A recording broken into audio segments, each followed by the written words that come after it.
তোমাদের সবাইকে দাদার ক্লাসরুমে স্বাগতম জানাই। এই ভিডিওতে ক্লাস 7 এর প্রথম ইউনিট টেস্টের অঙ্কের মোস্ট ইম্পর্টেন্ট বৈভিত্তিক সাজেশন নিয়ে আলোচনা করব।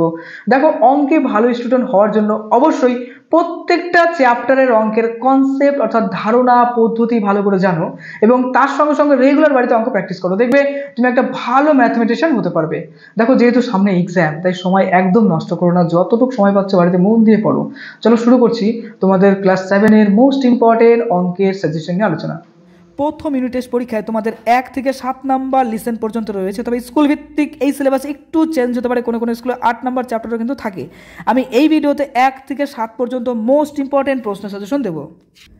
পেজ নাম্বার 2 বের করো। দেখো, নিজে করি 1.1 এই চ্যাপ্টারের অঙ্কগুলো বিশেষত শর্ট প্রশ্ন অর্থাৎ 1 নম্বর আকারে আসে। দেখো, এখানকার নিজে করি 1.1 পেজ নাম্বার 2 এর 1 নম্বরটা ভীষণ ইম্পর্টেন্ট, 2 নম্বরটাও ভীষণ ইম্পর্টেন্ট। গত বছর কিন্তু প্রচুর স্কুলে রিপিট হয়েছিল। 4 নম্বরটা মোটামুটি, 5 নম্বর মোটামুটি, 6 নম্বর, 7 নম্বর, 8 নম্বর এবং 11 নম্বর এগুলো কিন্তু মোটামুটি ইম্পর্টেন্ট। সবই প্র্যাকটিস করো, তবে এগুলোর উপর বেশি ফোকাস করে প্র্যাকটিস করো। পেজ নাম্বার 4 বের করো। কোষে দেখি 1.1 এই চ্যাপ্টারের দেখো 2 নম্বর অঙ্ক, 4 নম্বর অঙ্ক, 6 নম্বর অঙ্ক, 7 নম্বর অঙ্ক। এবার পেজ নাম্বার 5 বের করবে, 5 পেজ নাম্বার 5 দেখো এখানকার 9 এর 3 নম্বর অঙ্কটা করবে। তারপরে দেখো সবই করো, কিন্তু এগুলো বেশি প্র্যাকটিস করতে হবে। 10 এর 4, 5, তারপরে 7, তারপরে দেখো 10 নম্বর। পেজ নাম্বার 7 বের করো, 7 নম্বর পেজের এখানে লক্ষ্য করো নিজে করি 1.2 এর 1 নম্বর, 4 নম্বরটা ভীষণ ইম্পর্টেন্ট, 5 নম্বর, 6 নম্বর, 7 নম্বরটা ভীষণ ইম্পর্টেন্ট, 8 নম্বর, তারপরে 10 নম্বর।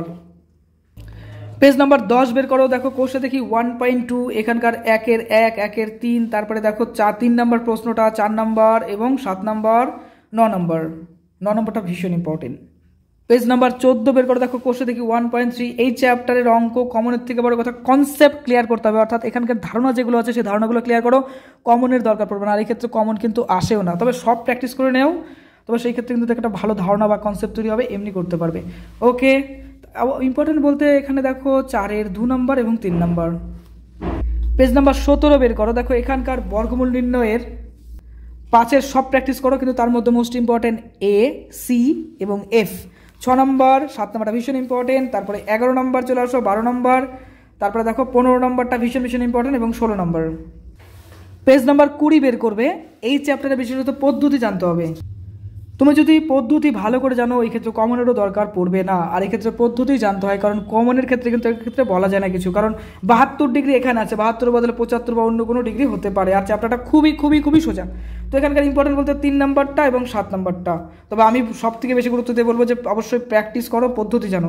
পেজ নাম্বার 21 দেখো, 21 বের করে 21 এর 4 এর সবগুলো ইম্পর্টেন্ট, সবগুলো শর্ট প্রশ্ন, সত্য মিথ্যা যাচাই করতে বলে, খুব ইম্পর্টেন্ট, স্টার দিয়ে রাখো, সবগুলো প্র্যাকটিস করো। পেজ নাম্বার 26 বের করে 26 কোষে থেকে 2.1 এখানকার 2 নম্বরটা, 4 নম্বর, 5 নম্বর, 7 নম্বর ভীষণ ইম্পর্টেন্ট, 8 নম্বর ভীষণ ইম্পর্টেন্ট, 9 নম্বর, তারপরে দেখো 12 নম্বরটা খুব ইম্পর্টেন্ট, পেজ নাম্বার 26-এ পাবে। 29 বের করো। দেখো, ধারণা ভিত্তিক কিছু প্রশ্ন, ধারণা ভিত্তিক কিছু অঙ্ক এই ক্ষেত্রে দেয়, কোনটা ব্যস্ত অনুপাত, কোনটা সমানুপাত। অবশ্যই এখানকার থিওরি পার্টটা অর্থাৎ এই যে অ্যাজাম্পশনটা আছে সেটা ভালো করে জানো, অবশ্যই অঙ্ক করতে পারবে।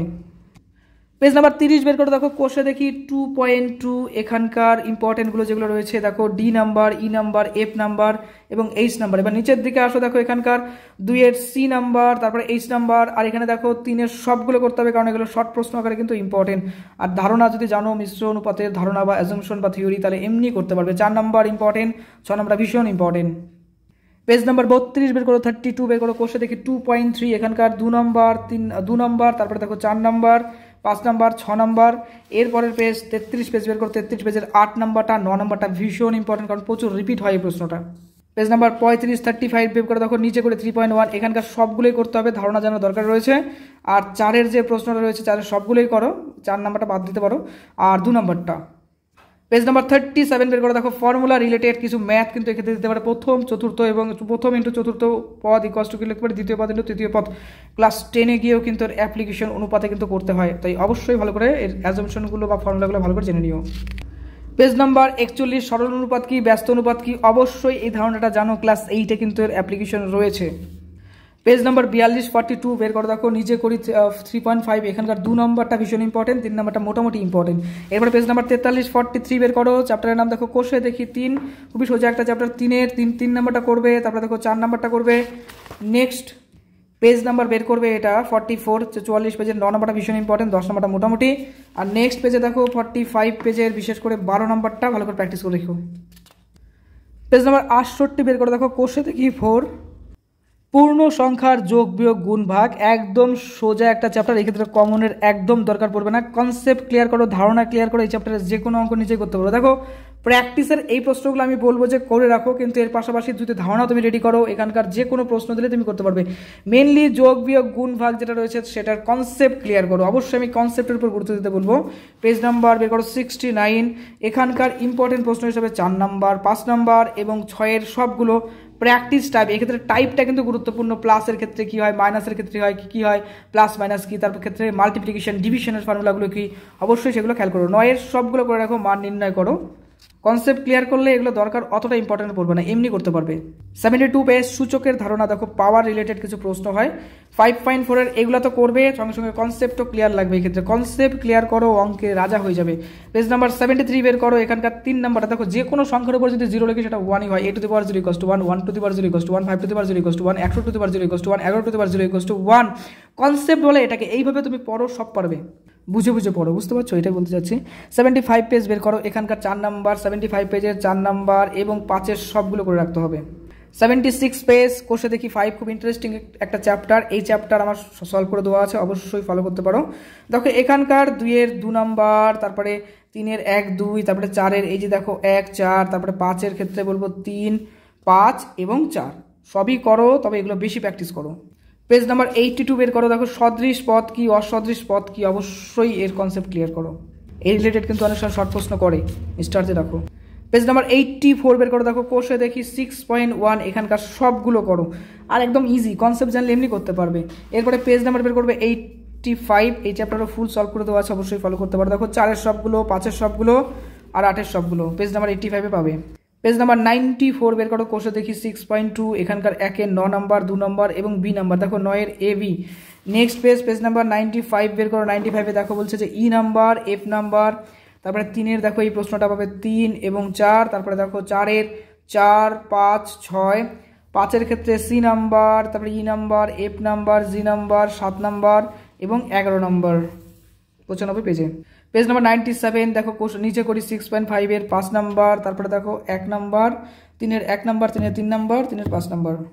106 পেজ বের করো, এখানকার 46-এর দেখো বিশেষ করে সবগুলোই করবে, তার মধ্যে এইটা উদাহরণ থেকে কিন্তু অনেক সময় অঙ্ক তুলে দেয়, যেরকম 3 নাম্বার, 4 নাম্বার।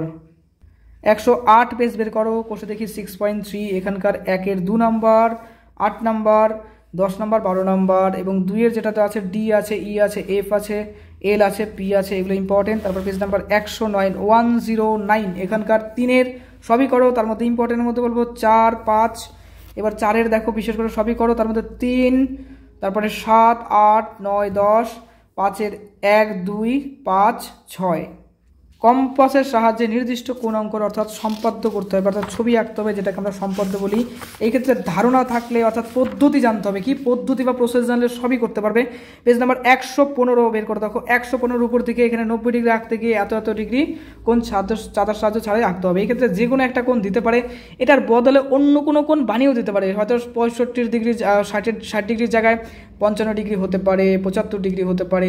তো অবশ্যই ধারণা করো, প্র্যাকটিস করো, প্রসেসটা জানো, এমনি করতে পারবে। এরপরে পেজ নাম্বার 116 বের করো, এখানকার বিশেষ করে দেখো কোষে দেখি 7-এর অবশ্যই 1 নাম্বারটা, এখানে দেখো আমি বললাম যে টাইপ পদ্ধতি, অর্থাৎ ফলো করো, এই যে এখানকার যে পদ্ধতিগুলো আছে সেগুলো ফলো করো, এমনি চ্যাপ্টার তুমি নামাইতে পারবে। মেন হচ্ছে পদ্ধতি, অর্থাৎ প্রসেসটাকে ফলো করো। এখানে দেখো 2 নাম্বারটা ইম্পর্টেন্ট আছে, 3 নাম্বার ইম্পর্টেন্ট আছে, 4 নাম্বার ইম্পর্টেন্ট আছে। ইম্পর্টেন্ট এই ক্ষেত্রে দরকার পড়ে না, এই ক্ষেত্রে চ্যাপ্টারের কি পদ্ধতি বা প্রসেস জানো, এমনি করতে পারবে।